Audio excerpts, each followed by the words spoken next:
بسم الله الرحمن الرحيم نحمد ونصلي على رسول الكريم اللهم لا علم لنا إلا ما علمتنا إنك أنت العليم الحكيم رب اشرح لي صدري ويسر لي أمري واحلل عقدة من لساني يفقهوا قولي رب زدني علما الصبح رب يسر ولا تؤثر وتممه بالخير وبك نستعين يا فتاح يا فتاح يا عليم يا عليم. بسم الله الرحمن الرحيم. عن عبد الله بن مسعود رضي الله عنه قال: لو أن أهل العلم صانوا العلم ووضعوه عند أهله لازدادوا به أهل زمانهم، ولكنهم بذلوه لأهل الدنيا لينالوا به من دنياهم فهانوا عليه. سمعت رسول الله صلى الله عليه وسلم وسمعت النبي صلى الله عليه وسلم يقول: من جعل هموم هما واحدا هم آخر به كفاه الله هم دنياه. ومن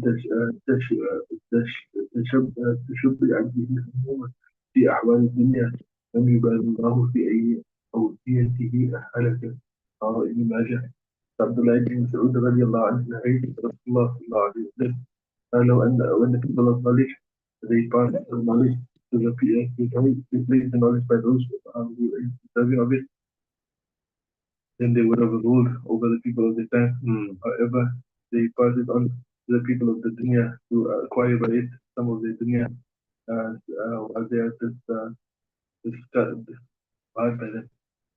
So I heard the Nabi saying that whoever desires the desire of the akhirah, Allah subhanahu wa ta'ala suffices the dunya, and whoever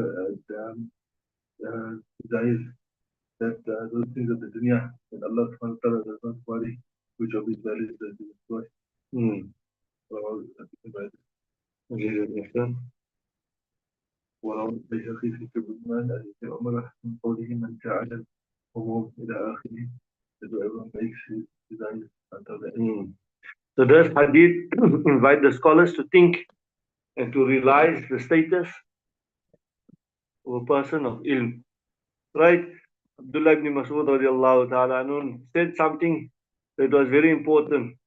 In worldly terms, rulership, grandeur, and honor are not worthwhile. True leadership is in the shape of excellence, merit, and learning.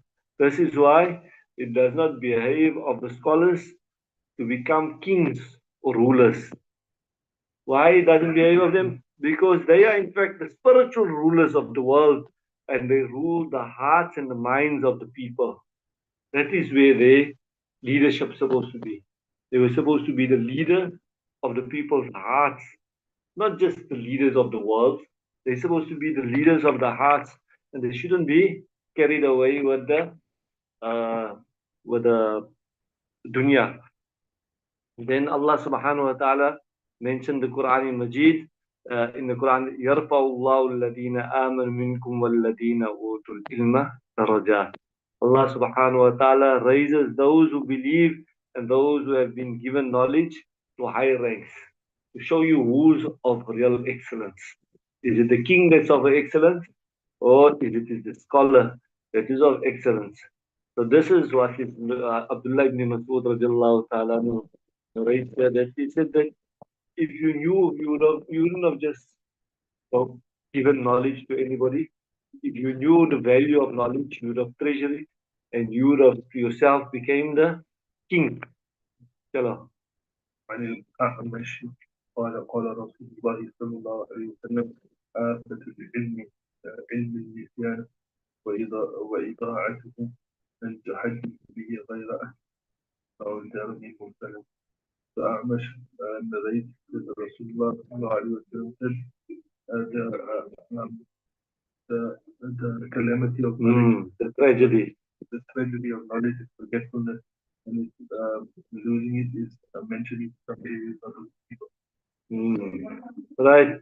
To squander it is to pass it on to the unworthy people, right? So for everything has calamities. Everything has a calamity. For everything there's a calamity, but for knowledge, there are several calamities. After acquiring knowledge, there's only one calamity, and that is forgetfulness. This hadith advises the student and the scholar to refrain from such things that causes forgetfulness. Meaning, what is the things that causes forgetfulness? sin and disobedience. They must not go after such things that make the mind neglectful, like that the delights of this world, and just to follow the desires of the soul. Imam Shafi, rahimullah, you know this famous poem of Imam Shafi, the verses where شكوت إلى وكيل سوء حفظي فأوصاني إلى ترك المآسي فإن العلم فضل من إلهي فضل أو نور من إلهي وفضل الله أو نور الله لا يأتي بعاصي. Where he went and he complained to his teacher, Waqi, about his poor memory.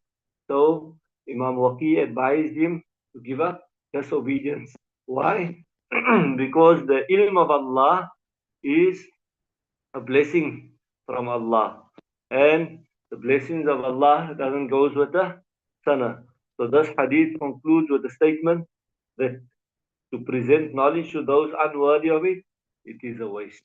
You are wasting your time. And if you want to keep safeguard your knowledge, then give up studying. They say you don't have to do so much of good deeds, but if you give up studying, you gain higher ranking because you can have a tap falling into a utensil that has a hole in. The utensil will never get full. But if there's no hole in the utensil, and even if you just put one drop, the utensil is going to be full. But if that utensil even got a small hole, it's not going to get full.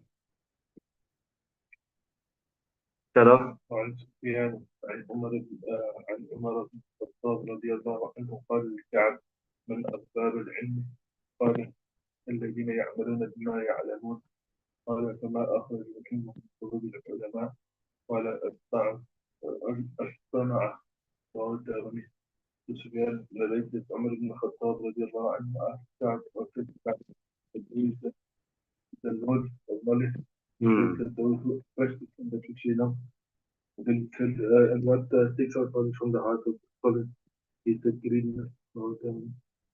So greed is the evil that takes away the light of knowledge from the blessings, right? So it takes the light of knowledge out of the scholar's heart. If he begins to love fame and greatness and worldly luxury, then the blessings of knowledge comes out from its place. His mind and heart will lose the true light of ilm. So that is the dangers of greed. And not just greed for wealth, greed for fame also, greed for recognition also makes him lose the light of that knowledge. When he gets hubbe to become famous. Chalo. وعن الأحوص بن حكيم رضي الله عنه عن أبيه قال سأل رجل النبي صلى الله عليه وسلم عن الشر فقال لا تسألوني عن الشر وسألوني عن الخير يقولها ثلاثا ثم قال ألا إن شر الشر شرار العلماء وإن خير الخير خيار العلماء. رواه الدارمي. فأحمد بن حكيم رضي الله عنه ليس من father who said that a man asked Nabi sallallahu alayhi wa sallam about evil, so he said, do not ask me about evil, ask me about good.